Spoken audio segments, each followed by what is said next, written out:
Psychopathy and psychosis get compared a lot despite having pretty much nothing in common. The only thing I can think of that would cause this comparison is the fact that they both start with the word psycho.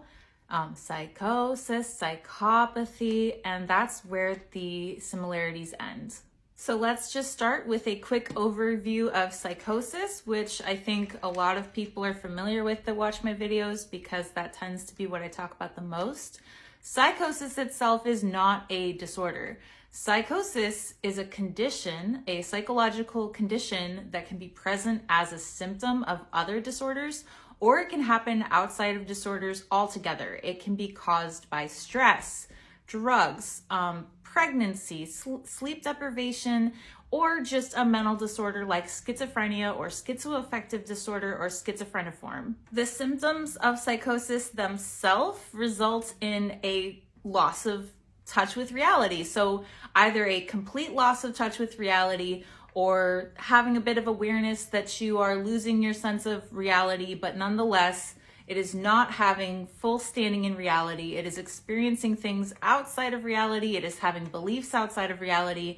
There are hallucinations, delusions, disorganized speech and thought, catatonia, paranoia. There is so much to it that all basically results in your loss of touch with reality. Just to cover a couple bases here, I'm going to touch on two of the symptoms that I think are the most commonly talked about, which would be hallucinations and delusions. And hallucinations are when your five senses are experiencing like a sensory perception that isn't actually there. So you could be seeing things that aren't there, hearing things that aren't there, feeling things that aren't there, and to you it is your senses engaged with something that's not actually happening. Delusions are fixed false beliefs, meaning that they are beliefs that you hold that are unfounded in reality. And there's no swaying a person outside of these beliefs, despite how ridiculous they may seem, because it is a fixed false belief. That belief is going nowhere. Now, on to the exciting part of this video, now that we've covered all of that. ASPD, antisocial personality disorder, that is what I am really here to talk with you about. Psychopathy is a term related to the personality disorder, antisocial personality disorder, also called sociopathy. Sociopath, psychopath, they tend to describe a person who has this disorder. And this is a personality disorder. This isn't just any mental health disorder. This is a lot cooler than you'd think. Now, by cool, I mean that this stuff is super fascinating to learn about. I love learning about personality disorders. It's not cool because of its effects or anything. There's nothing cool about a mental health disorder having debilitating consequences and symptoms. So that's not at all what I mean. I just love learning about personality disorders because a personality disorder is characterized by fixed maladaptive patterns of cognition, inner experience, and behavior, meaning that a person's thoughts and interactions with their environment and social situations is dysfunctional. And that's something I love to learn about. Antisocial personality disorder, which I'm probably just going to refer to as ASPD from here on out, is a cluster B personality disorder. Cluster B personality disorders involve dramatic, overly emotional, or unpredictable thinking or behavior. And an example of, well, all of them are histrionic personality disorder, borderline personality disorder, narcissistic personality disorder, and the one we're talking about today, antisocial personality disorder.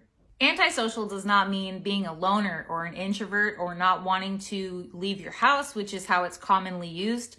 Antisocial isn't being against socializing. Antisocial is being against law and social norms and being defiant of what we deem socially acceptable. With most personality disorders, the onset tends to be noticed around like young adulthood, teenage adolescence, but with ASPD, actually, most of the onsets happen to be before the age of 8.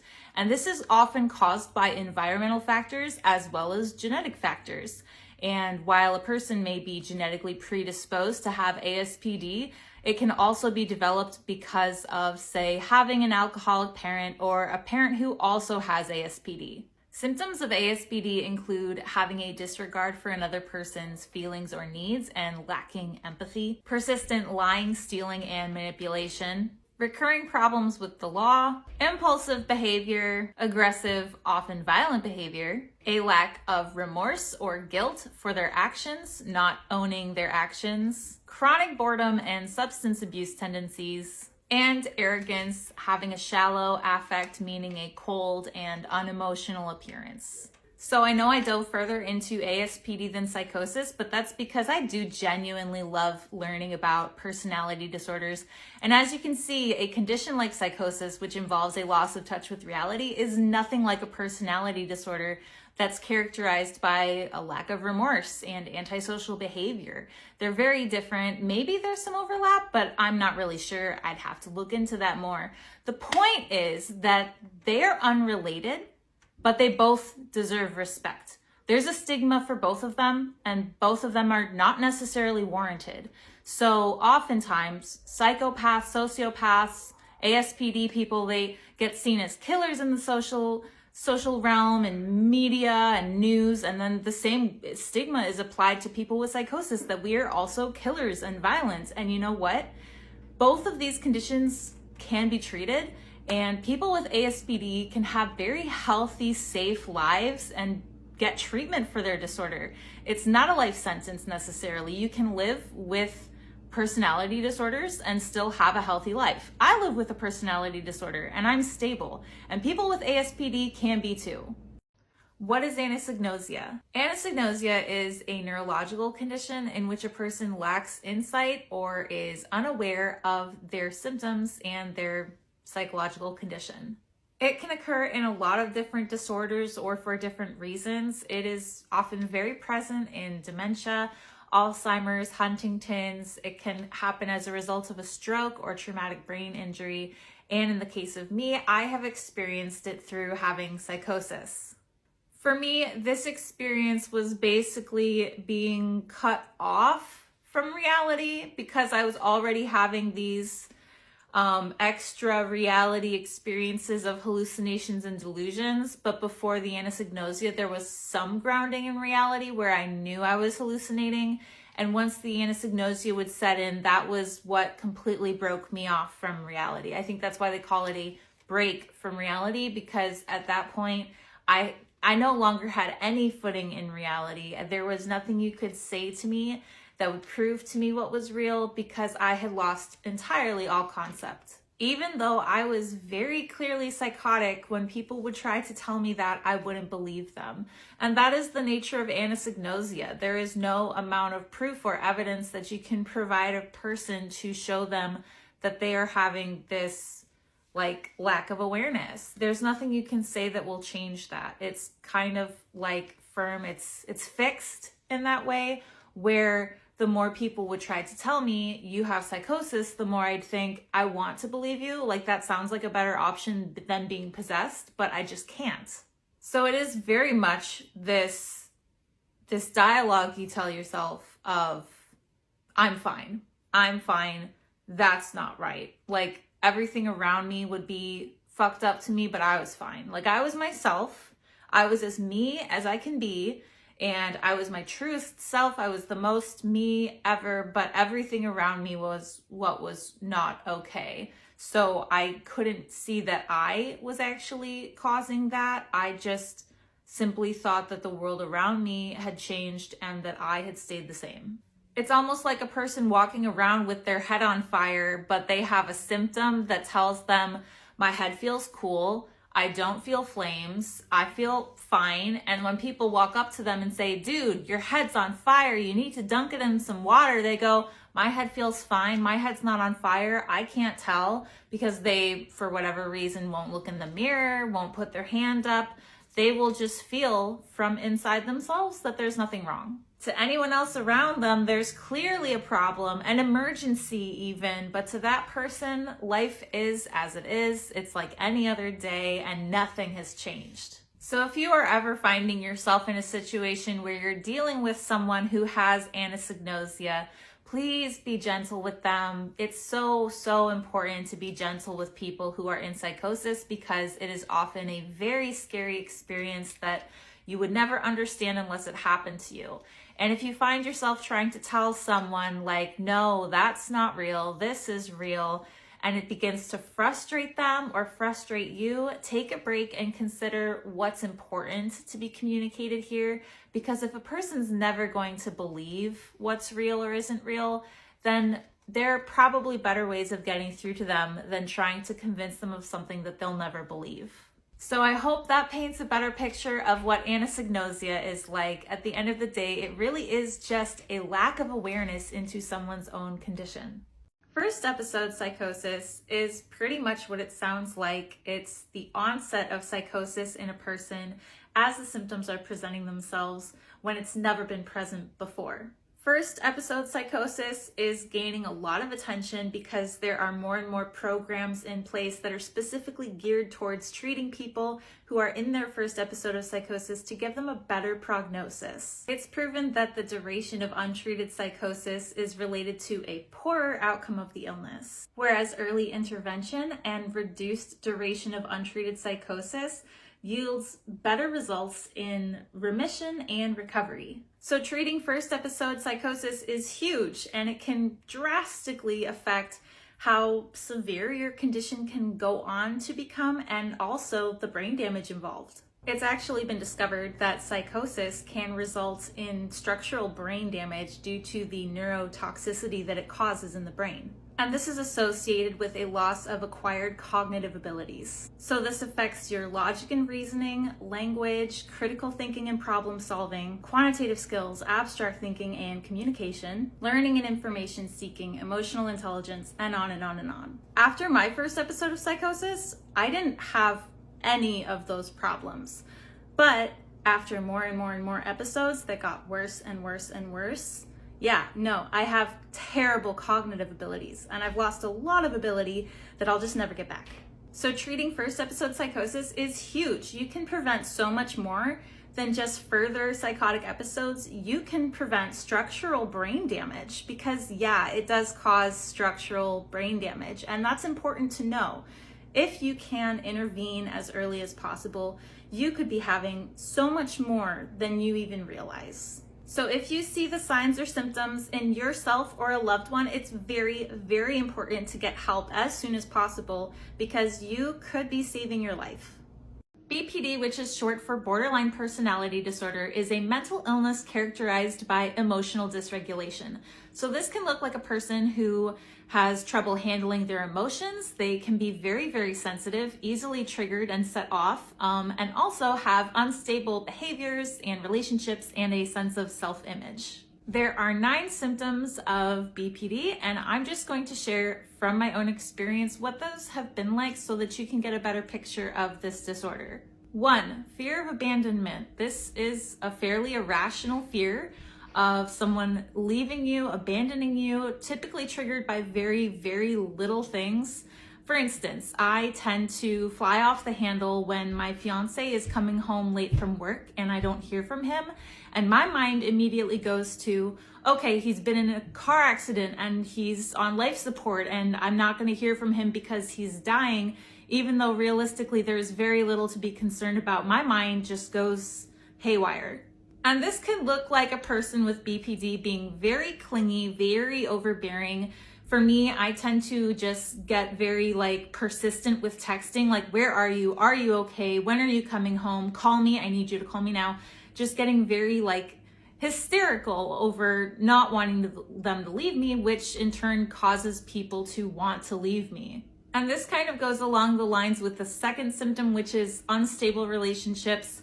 People with BPD typically dive hard and fast into relationships. I know for me personally, I tend to start with love bombing, where I'm completely fawning over a person and hyping them up to be so amazing and just being obsessed with them. And I'll just fall in love really quickly. I will ignore all red flags and I will paint this picture of this person that they are 100% amazing, all good, all wonderful, nothing's wrong with them. And then I'll tend to split.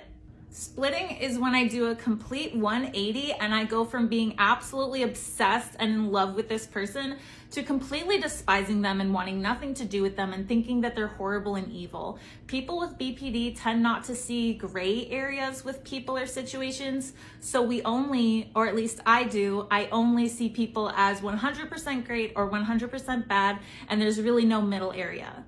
Symptom number 3 is having an unstable self-image. So for me personally, I think of myself as like a blank slate, as if I don't personally have an identity and I'm not in touch with who I am, but I will mask to other people what I think they want me to be. So it can be kind of superficial, because if someone thinks I'm charismatic, I'll be charismatic around them, or if I'm perceived as funny, I'll be funny around them, but I never really fully feel like that is who I am. I am just reflecting back to people what they see in me. The next symptom is impulsive self-destructive behavior.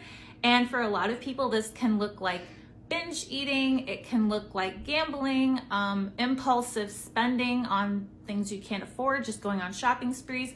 It can look like drug and alcohol consumption or risky, unsafe sex. And the purpose of these like poor coping mechanisms is to make yourself feel better. So I would do things like this to make myself feel better in the moment, but in the long run, it would really just hurt me more. Symptom 5 is self-harm and suicidal behaviors. And people with BPD feel very strong emotions. And I know for me, I have resorted to both of these methods and they really only made my life worse. But I don't have the best coping mechanisms. I do now, but I had to unlearn a lot of really self-destructive behaviors to get there. The 6th symptom is extreme mood swings, and this is just going from one heightened emotion to another. So me going from incredibly ecstatic and on top of the world to devastated, and it's usually offset by a trigger. Triggers tend to be really small things, like just someone saying a nasty comment towards me, and they can be very short-lived. They can go from minutes to hours, but they're not like bipolar mood swings. It is commonly misdiagnosed as bipolar, but the difference here is that bipolar moods are long and sustained episodes, and the BPD ones are just kind of rapid fire.